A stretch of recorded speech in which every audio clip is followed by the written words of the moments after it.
జై తెలంగాణ. అందరికీ నమస్కారం. తెలంగాణ రాష్ట్ర ప్రజలుగా ఒకసారి ఆలోచించాల్సినటువంటి బాధ్యత ప్రతి ఒక్క తెలంగాణ బిడ్డ పైన ఉన్నది అని ఈ సందర్భంగా తెలియజేసుకుంటూ ఒక విషయం చెప్పదలుచుకున్నా ఉన్నాం. అంటే ఈ సామాజిక వర్గాల మీద ఎవరిపైన ఎవరికి ఆధిపత్యం ఉండదు. ఒక రాష్ట్రానికి ముఖ్యమంత్రి కావాలి, ఒక పార్టీకి అధ్యక్షుడు కావాలి, ఒక పార్టీకి ఇంకేదైనా కావాలి అని అనుకున్నప్పుడు ఆ వివిధ రకాల పదవులు అన్ని సామాజిక వర్గాలను కలుపుకొని అందరితో కలిసి ప్రజాక్షేత్రంలో రాజ్యాంగం ఇచ్చినటువంటి హక్కుల ప్రకారం పోటీ చేసి గెలిచి ఆ పదవులను పొందుతాం మనం. అంతే తప్పితే ఒక రెడ్డినో, ఒక వెల్మనో, ఒక వైశ్యున్నో, ఒక వైష్ణవున్నో, లేకపోతే ఒక ముస్లింనో, ఒక బ్రాహ్మణున్నో తిట్టినంత మాత్రాన మనకు అధికారం రాదు. బీసీ సామాజిక వర్గాలన్నీ కలిస్తే ఒక ఫిగర్ ఉండొచ్చు, ఓసీ సామాజిక వర్గాలన్నీ కలిస్తే ఒక ఫిగర్ ఉండొచ్చు, ఎస్సీలు ఒక సామాజిక వర్గంగా వాళ్ళకు ఒక ఫిగర్, ఎస్టీలకు ఒక ఫిగర్. ఇవన్నీ కలిసినప్పుడే రాజ్యాధికారం సాధ్యమవుతుంది.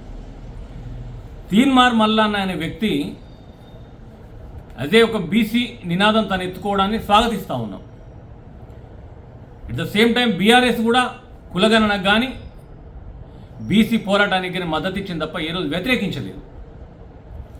తెల్లవారితే రెడ్డి రెడ్డి అని చెప్పేసి రెడ్లను ఇష్టం వచ్చినట్టు తిడుతున్నటువంటి తీన్మార్ మల్లన్న సమాధానం చెప్పాలి. అంటే బీసీ నినాదం పైకి రావాలి అంటే రెడ్లే నీకు అడ్డంగా ఉన్నారా? మరి ఆ రెడ్లే అడ్డంగా ఉన్నప్పుడు నువ్వు ఏదైతే రేవంత్ రెడ్డి ముఖ్యమంత్రిగా, రేవంత్ రెడ్డి ప్రభుత్వంలో ఒక ఎమ్మెల్సీగా పనిచేస్తున్న సందర్భంలో నువ్వు పదవికి రాజీనామా చేయి. నువ్వు గతంలో ఏం చెప్పినావు? రేవంత్ రెడ్డి నా పట్ల చాలా సానుకూలంగా స్పందించిండు, నా విషయంలో చాలా పాజిటివ్గా ఉన్నాడు, ఆయన నాకు ఎంపీ టికెట్ ఇస్తానన్నాడు, ఎమ్మెల్యే టికెట్ ఇస్తానన్నాడు. సరే, ఎమ్మెల్సీ టికెట్ ఇచ్చిండు. ఆ రోజు నీకు ఏదైతే నీ ఎమ్మెల్సీ కాన్స్టిట్యున్సీలో ఉన్నటువంటి అన్ని సామాజిక వర్గాలతో పాటు అంతమంది ఎమ్మెల్యేలు, ఎంపీలు సహకరించిను, నువ్వు గెలిచినావు. గెలిచిన తర్వాత నీ ఇష్టం వచ్చినట్టు నువ్వు తిరుగుతా ఉన్నావు రెడ్లను. ఇవాళ సేమ్ అదే పార్టీలో చిన్నగా ఎక్కడైనా డిస్టర్బెన్సెస్ వస్తే ఎమ్మెల్యేలకు షోకాజ్ నోటీసులు ఇవ్వడం, లేకపోతే వాళ్ళపైన పార్టీ విచారణ జరపడం, లేకపోతే వాళ్ళ వివరణ కోరడం, ఇవన్నీ చేస్తూ ఉన్నారు. మరొక కాంగ్రెస్ పార్టీ ఎమ్మెల్సీగా ఉన్న నువ్వు ఈ రకంగా తిట్టినప్పుడు నీ కాంగ్రెస్ పార్టీ ముఖ్యమంత్రి స్పందిస్తలేటువంటి దానికి అర్థమైంది. అంటే రెండు జాతీయ పార్టీలు కులాలను, మతాలను నమ్ముకొని బ్రతికిన చరిత్ర భారతదేశానికి స్వతంత్రం వచ్చినప్పటి నుంచి కనబడతా ఉన్నది. అంటే మళ్ళీ కుల మతాల ఏవైతే ఈ ఉద్రిక్తలకు తెరలేపిన మాట వాస్తవం కాకపోతే ఈ రెడ్డిని తిట్టేటువంటి తీన్మార్ మల్లన్న రెడ్డి క్యాబినెట్ని ఎందుకు పనిచేస్తూ ఉన్నాడు ఎమ్మెల్సీగా? ఆ రెడ్డి ప్రభుత్వంలో ఎందుకుంటున్నాడు? అదే కాంగ్రెస్ పార్టీ కండువా కప్పుకొని ఎందుకు తిరిగిండు? ఇప్పుడు కూడా కాంగ్రెస్ పార్టీ ఎమ్మెల్సీ అని చెప్పుకుంటున్నాడు కదా. ఒకవైపు రాష్ట్రం అంతా బర్నింగ్ ఇష్యూస్ తోటి ఎక్కడికక్కడికి రోడ్లపైకి వచ్చేసి ధర్నాలు వివిధ రూపాల్లో అంగడంగడైపోయి ఆగం అవుతూ ఉంటే ఆ రేవంత్ రెడ్డికే సహకరిస్తున్నాడు తప్పితే ఏవైతే ఈ తీవ్రమైనటువంటి సమస్యల పట్ల ఒకరు స్పందించిన తీన్మార్ మల్లన్న ఇలా తెల్లవారితే రెడ్లను తిట్టుతూ ఇంకా నిన్న ఒక మాట అంటున్నాడు, మేము తలుచుకుంటే బీఆర్ఎస్ పార్టీని కొంటాం అంటున్నాడు. ఎందుకు బీఆర్ఎస్ పార్టీని ఎందుకు కొనాలి? కాంగ్రెస్ పార్టీని, బీజేపీని ఎందుకు కొనద్దు? అంటే నువ్వు నాయకుడివి కావాలి, నీకు రాజ్యాధికారం కావాలి అంటే రెడ్లను తిడతానో, వెలుమలను తిడతానో, కాపులను, కోమట్లను తిడతానో, వైశ్యంలోను, బ్రాహ్మణులను వీళ్ళని తిడతానో నువ్వు కావు. స్వతహాగా అన్ని సామాజిక వర్గాలను కలుపుకొని పోయా నువ్వు ఎమ్మెల్సీ అయినావు. అన్ని సామాజిక వర్గాలను కలుపుకుంటే నువ్వు నాయకుడివిగా, నేను కాదంటలేవు, నీకెవరో అడ్డుపడతలేవు.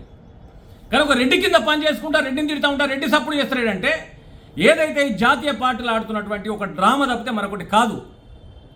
58 ఏళ్ళ అదిగోసపడ్డం పరాయి పాలనలో, 10 ఏళ్ల కేసీఆర్ గారి పాలనలో భారతదేశంలో ఉన్నటువంటి అన్ని రాష్ట్రాల కంటే మెరుగ్గా తెలంగాణ రాష్ట్రం నిలబడింది.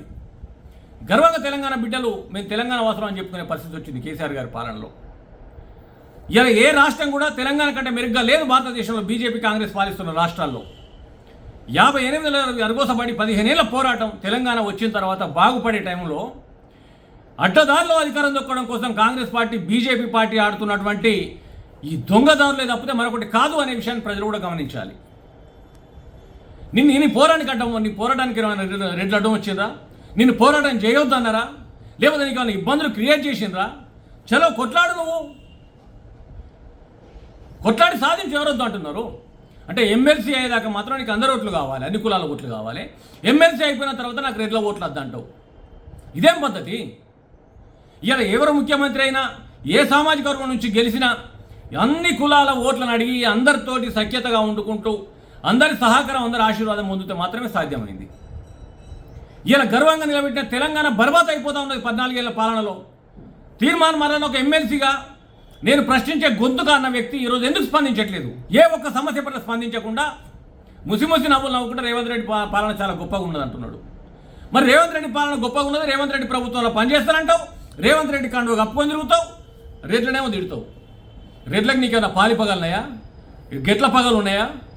అంటే రెడ్లుగా ఉట్టడమే తప్ప నీ దృష్టిలో తెల్లవారితే రెడ్లను తిట్టుకుంటూ బతుకుతూ ఉన్నావు, నీ నోటికి వచ్చిన బూతులు వాడుతూ ఉన్నావు.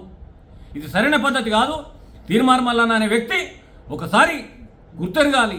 ఏ సామాజిక వర్గాన్ని తక్కువ చేసే హక్కు నీకు లేదు. అన్ని సామాజిక వర్గాలను కలుపుకుంటేనే ఒక రాజకీయం అవుతుంది, ఒక రాజ్యాధికారం వస్తుంది. తప్పితే నీ చిల్లర మర్రల మాటలతోటి కులాల పరువు తీయొద్దు, నీ పరువు కూడా నువ్వు తీసుకోవద్దని చెప్పేసి తెలియజేస్తా ఉన్నా.